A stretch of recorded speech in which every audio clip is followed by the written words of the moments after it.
Hey guys welcome back. ഇന്നത്തെ വീഡിയോയിലൂടെ blank size four external ത്രെഡിങ്ങിന് വേണ്ടിയിട്ടുള്ള ബ്ലാങ്ക് സൈസ് കാണുന്ന ഒരു ഫോർമുലയാണ് കാണിക്കാനായിട്ട് പോകുന്നത്.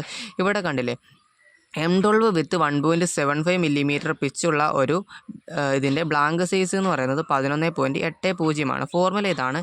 Capital letter D is equal to small letter d minus P/10. ഈ ക്യാപിറ്റൽ ലെറ്റർ ഡി എന്ന് പറയുന്നത് ബ്ലാങ്ക് ഡയമീറ്റർ ആണ്. Blank diameter is equal to small letter D എന്ന് പറയുന്നത് ഡയമീറ്റർ ഓഫ് ബോൾട്ട് ആണ്. ഡയമീറ്റർ ഓഫ് ബോൾട്ട് എത്രയാണ്? 12 ഓക്കെ.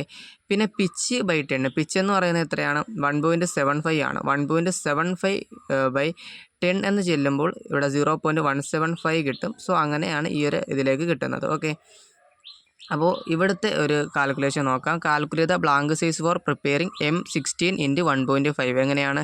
ആദ്യം ക്യാപിറ്റൽ ലെറ്റർ ഡി, അതായത് blank diameter is equal to small letter D എന്ന് പറഞ്ഞാൽ ഡയമീറ്റർ ഓഫ് ബോൾട്ട് മൈനസ് 1.5/10. 1.5 എന്ന് പറഞ്ഞാൽ എന്താണ്? പിച്ച് ആണല്ലേ. Pitch by 10. അപ്പോൾ എന്ത് കിട്ടും? 16 - 0.15 ഇസിക്കൽ ടു 15.85 എന്ന് കിട്ടും. കുറച്ചുകൂടി സിമ്പിളായിട്ട് ചെയ്യാനായിട്ട് പറ്റും. എങ്ങനെയാണെന്ന് വെച്ച് കഴിഞ്ഞാൽ അധികം ആരും ശ്രദ്ധിക്കാതെ പോകുന്നൊരു ഫോർമുലയാണ്. Okay, blank size is equal to thread size minus 0.1 into pitch of thread.